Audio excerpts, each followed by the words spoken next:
Hello. Hello, हाय, नमस्कार। तो चलिए नेहा कहानी का अगला भाग सुनते हैं। सुबह सुबह नेहा ऑफिस के लिए निकल गई थी। राजन जी दिन में कुछ बड़बड़ा रहे थे। आजी और कल्पना दाई बहुत डर गई। माँ, नेहा को बुलाओ क्या? अरे नहीं रे, वो बहुत खुश है आज। ऐसा कर, स्वप्निल को फ़ोन कर। कल्पना दाई ने तुरंत स्वप्निल को फ़ोन किया। हेलो स्वप्निल बेटा, पास में नेहा है क्या? नहीं माँ, क्यों डरे हुए हो आप?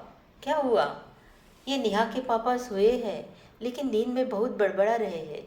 मैं आता हूँ, आप लोग रिकॉर्ड कर लो। और डरने की क्या ज़रूरत है? इस पल का ही तो हम इंतज़ार कर रहे थे। सपने ने ऑफिस को मैसेज भेज दिया, आज थोड़ा लेट आऊँगा, क्योंकि आज बहुत महत्वपूर्ण दिन था। वो ऑफिस के लिए निकल ही रहा था, लेकिन पहले राजन जी के घर की तरफ मुड़ गया।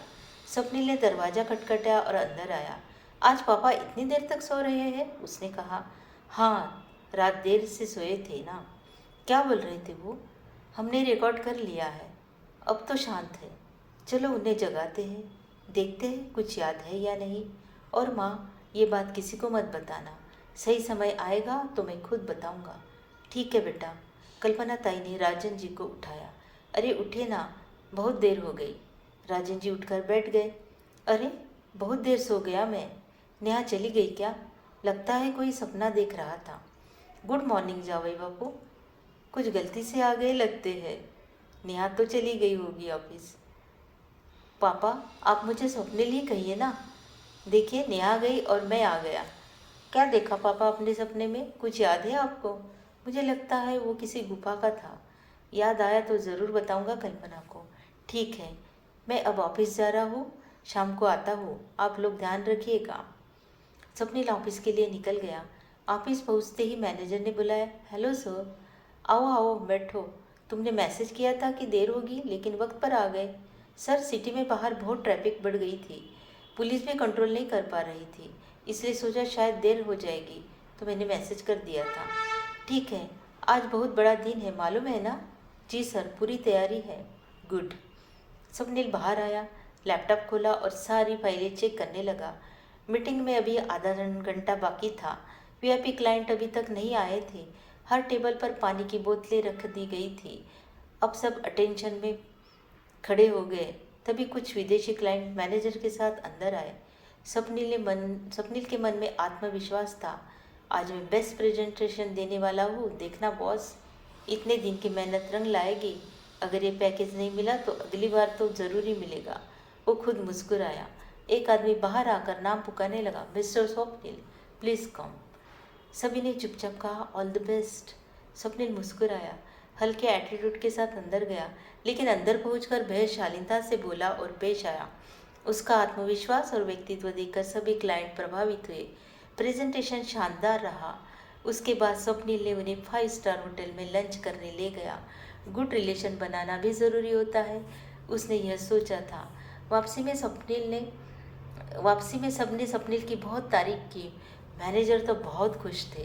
शाम तक सब जानना चाहते थे कि अंदर क्या हुआ, लेकिन स्वप्निल का कोई अता पता ही नहीं था। ऑफिस बंद होने का समय आ गया। कल इतना रोमांटिक दिन था, लेकिन आज दोनों, नेहा और स्वप्निल, एक दूसरे से मिले तक नहीं। नेहा घर चली गई। वो भी क्या कर सकता था, ऑफिस की जिम्मेदारी थी।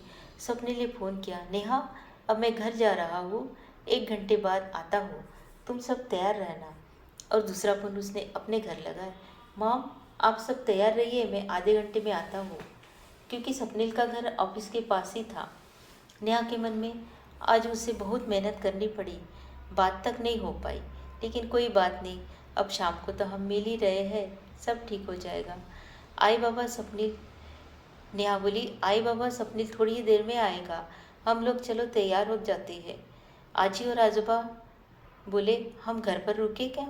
नहीं नहीं, घर पर क्यों रुकना, चलिए आप भी। नेहा ने चाय बनाई और पी, और वह तैयार होने लगी। स्वप्निल अपनी मॉम डैड और सरी मौसी के साथ पहुंच गया। औपचारिक बातें करने के बजाय सब सीधे बाहर निकल आए और कार में बैठ गए। संध्या की वो ड्राइव, जैसे किसी लंबे सफ़र का रोमांच। सबके चेहरों पर मुस्कान थी। कार आगे बढ़ रही थी। स्वप्निल खुद ड्राइव कर रहा था, पीछे नेहा बैठी थी। शीशे में नजरें मिल रही थी। ओठों पर मुस्कान थी और गालों पर हल्की लाली। घर वाले देख न ले, इसका ध्यान भी रख रही थी। ये सब कुछ खुद ब खुद ही हो रहा था। कुछ ही देर में वे रॉयल सीजन होटल पहुंच गए। नेहा कार में ही रुकी। आई बाबा मॉम डैड रिसेप्शन हॉल की तरफ चलने लगे। स्वप्निल कार से बाहर आया, फिर नेहा भी आई। हेलो ब्यूटीफुल डार्लिंग, कैसा रहा आज का दिन? बहुत बुरा, लेकिन अब शाम बहुत खूबसूरत है क्योंकि तुम साथ हो। दोनों पास पास चलते हुए हंस पड़े। स्वप्निल ने धीरे से उसके गाल पर किस किया। दिन भर तुमको देखा नहीं ना, इसलिए। नेहा के मन में भी आया वो भी वापस करे। अरे रहने दो मेरे पास, उसने कहा। क्या? ये स्वीट स्वीट किस। स्वप्निल हंसा। मतलब वापस करने की इच्छा थी तुम्हारी? वो भी मुस्कुराई। तुम्हारे गाल पर निशान रह जाते ना, इसलिए मैं रुक गई। ओहो, लिपस्टिक का निशान। कितनी समझदार है ये बच्ची। और स्वप्निल ने उसकी नाक पकड़ी। दोनों रिसेप्शन तक पहुँचे। गुड इवनिंग सर, रिसेप्शनिस्ट बोला। कल मैंने आपको फ़ोन किया था स्वप्निल। हाँ, कहिए ना सर। चलो तो मुझे पूरा प्लान और थीम समझाइए। उसने एक एल्बम निकाला जिसमें तरह तरह की डेकोरेशन की तस्वीरें थी। उसमें से जो पसंद हो वैसा ही हम आपको हॉल सजाएंगे। अगर कुछ और जोड़ना चाहते हो तो आप वो भी पसंद कर सकते हैं सर। हमारी मेज़बानी बहुत रॉयल होती है। आज एक पार्टी है, क्या आप उस खाने का आनंद लेना चाहोगे सर? स्वप्निल ने सबकी तरफ देखा तो सबको मंजूर था। सबने एक साथ कहा हाँ। सभी ने मिलकर गोल्डन वाइट थीम चुनी जिसमें छोटे छोटे सितारे जैसे लाइट्स झिलमिलाते थे। वो बहुत महंगा था पर नाम की तरह ही रॉयल लग रहा था। बाहर आकर नेहा और स्वप्निल ने चारों ओर देखा। वो होटल सचमुच बहुत खूब सुंदर था। एडवांस देकर उन्होंने बुकिंग कर दी। शनिवार शाम 7 बजे दिनांक भी डाली गई। मैडम, आपको दोपहर 2 बजे ही रूम मिल जाएगी। सर, आपको भी बाकी रूम में दिखा देता हूँ, चाहे तो फ़ोन पर बताइए, अलग चार्ज नहीं लगेगा उसका। थोड़ी देर बाद सबको आदरपूर्वक डाइनिंग हॉल में ले जाया गया। वहाँ तरह तरह के व्यंजन रखे थे। हर एक का स्वाद लाजवाब था। खाना और व्यवस्था बहुत पसंद आई। कीमत के हिसाब से सब कुछ रॉयल ही था।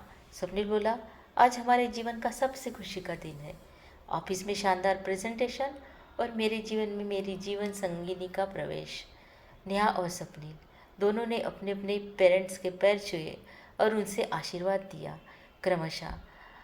आपकी अपनी प्यारी नेहा आपको कैसी लगी? आप ज़रूर कमेंट में बताइएगा। और आपको ये कहानी अच्छी लगती हो तो सब्सक्राइब ज़रूर कीजिएगा। आप सब्सक्राइब करना भूल जाते हैं या जानबूझकर नहीं करते हैं। और अगला भाग सुनने के लिए ज़रूर आइएगा।